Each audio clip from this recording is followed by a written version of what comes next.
뜰가에 서 있는 후박나무가 마지막 한 잎마저 떨쳐버리고 빈 가지만 남았다. 바라보기에도 얼마나 홀가분하고 시원한지 모르겠다. 이따금 그 빈 가지에 박새와 산까치가 날아와 쉬어간다. 부두 앞에 있는 벚나무도 불깨물 들었던 잎을 죄다 떨구고 묵묵히 서 있다. 우물가 은행나무도 어느새 미끈한 알몸이다. 잎을 떨쳐버리고 빈 가지로 묵묵히 서 있는 나무들을 바라보고 있으면 내 자신도 떨쳐버릴 것이 없는지 되돌아보게 된다.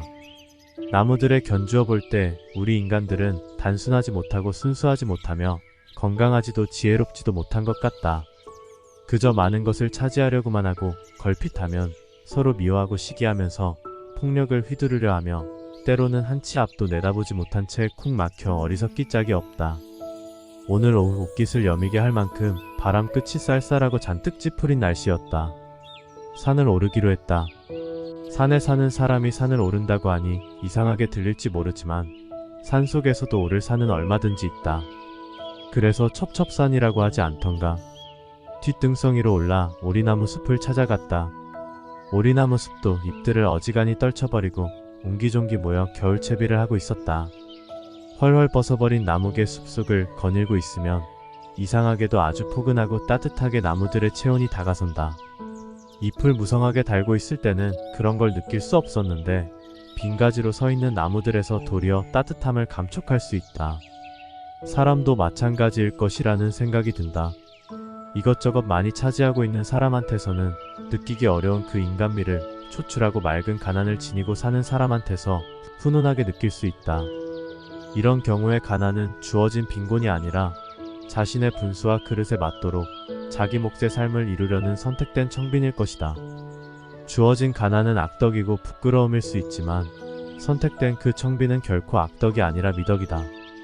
오늘과 같은 세상에서 안빈낙도를 이야기한다면 다들 코웃음을 치겠지만 옛 우리네 선비들은 세상의 부와 명예와 권력에 연연하지 않고 자기 나름의 세계를 가꾸면서 맑고 조촐한 삶을 넉넉하게 이루었던 것이다. 누구나 다 그럴 수는 없겠지만 투철한 인생관을 지니고 자신의 전문 분야에서 삶을 불태우고 있는 사람들에게는 이런 선비 정신과 꿋꿋한 기상이 일상의 저변에 깔려 있어야 한다. 무엇이든지 차지하고 채우려고만 하면 사람은 거칠어지고 무디어진다. 맑은 바람이 지나갈 여백이 없기 때문이다. 오늘날 우리 사회는 함께하는 이웃을 생각하지 않고 저마다 자기 몫을 더 차지하고 채우려고만 하기 때문에 갈등과 모순과 비리로 얽혀있다. 한마디로 말해서 개인이나 집단이 정서가 불안정해서 삶의 진실과 그 의미를 놓치고 있는 것이다. 버리고 비우는 일은 결코 소극적인 삶이 아니라 지혜로운 삶의 선택이다. 버리고 비우지 않고는 새 것이 들어설 수 없다. 그러므로 차지하고 채우는 것은 어떤 의미에서 침체되고 묵은 과거의 늪에 갇히는 것이나 다름이 없고 차지하고 채웠다가도 한 생각 돌이켜 미련 없이 선뜻 버리고 비우는 것은 새로운 삶으로 열리는 통로다. 만약 나뭇가지에 묵은 잎이 달린 채 언제까지나 떨어지지 않고 있다면 계절이 와도 새 잎은 돋아나지 못할 것이다. 새 잎이 돋아나지 못하면 그 나무는 이미 성장이 중단되었거나 머지않아 시들어버릴 병든 나무일 것이다. 소나무, 향나무, 대나무와 같은 상록수도 눈여겨 살펴보면 계절이 바뀔 때마다 묵은 잎을 떨구고 새 잎을 펼쳐낸다. 늘 푸르게 보이는 것은 그 교체가 낙엽수처럼 일시적이 아니고 점진적이기 때문이다. 잎이 말끔히 져버린 후박나무와 은행나무는 그 빈자리에 내년에 틔울 싹을 벌써부터 마련하고 있다. 이런 현상이 바로 생태계의 자연스러운 리듬일 것이다. 이런 리듬이 없으면 삶은 지루하고 무료하고 무의미해진다. 이래서 자연은 우리에게 위대한 교사다. 그런데 유달리 우리들 인간만이, 특히 요즘에 우리들만이 자연의 질서를 등지고 거역할 뿐 아니라 도리어 파괴하려고 드는 데에 원초적인 문제가 있다. 가을이 지나가고 겨울이 오는 것을 단순히 계절의 순환으로만 받아들여서는 안 될 것이다. 비본질적인 삶의 푸스러기들을 털고 버림으로써 본질적인 삶을 이룰 수 있다는 암시여 계시로도 받아들일 수 있어야 한다. 자연의 교사로부터 배우려면 따로 학습이나 예습이 필요 없다. 더구나 과외 공부 같은 것은 도리어 방해가 된다. 그저 아무 생각이 없는 빈 마음으로 묵묵히 바라보기만 하면 된다. 그리고 흙을 가까이 하면서 나무들을 매만지고 쓰다듬으며 가지 끝에 열려있는 하늘을 이따금 쳐다보아야 한다.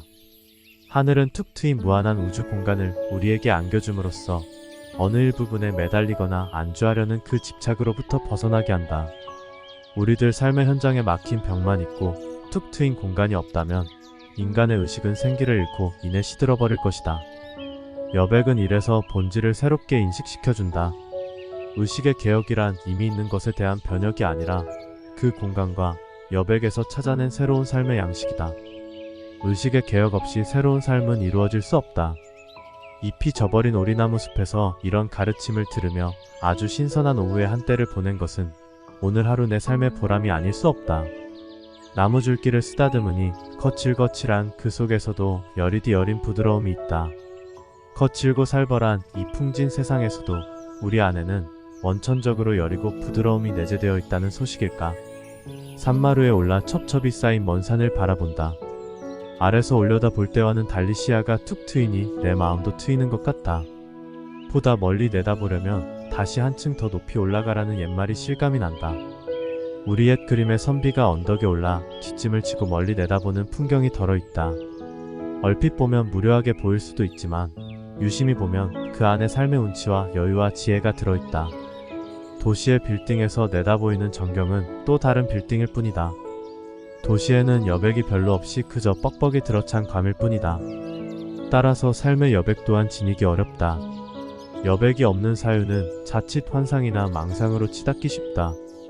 도시의 온갖 범죄도 이런 데서 연유하지 않을까 싶다. 공간이나 여백은 그저 비어있는 것이 아니다. 그 공간과 여백이 본질과 실상을 떠받쳐주고 있다. 일상의 소용돌이에서 한 생각 돌이켜 선뜻 버리고 떠나는 일은 새로운 삶의 출발로 이어진다. 그렇기 때문에 비슷비슷한 되풀이로 찌들고 퇴색해가는 범속한 삶에서 뛰쳐나오려면 나무들이 달고 있던 잎을 미련 없이 떨쳐버리는 그런 결단과 용기가 있어야 한다. 한 해가 기우는 마지막 달에 자기 몫의 삶을 살고 있는 우리는 저마다 오던 길을 한 번쯤 되돌아볼 수 있어야 한다.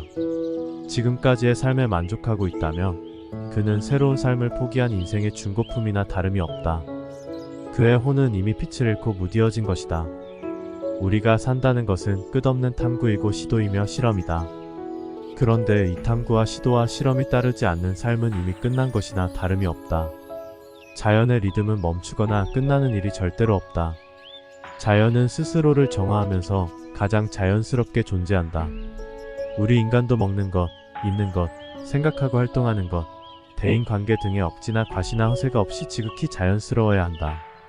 자연스러움이 곧 건전한 삶을 이룬다. 이제 나는 자취생활이 지겨워 우선 묵은 둥지에서 떠나보기로 했다. 올겨울은 히말라야를 찾아가 새로운 삶을 시작해보고 싶다. 내 삶은 그 누구도 아닌 내 자신이 가꾸어 나가야 하기 때문이다.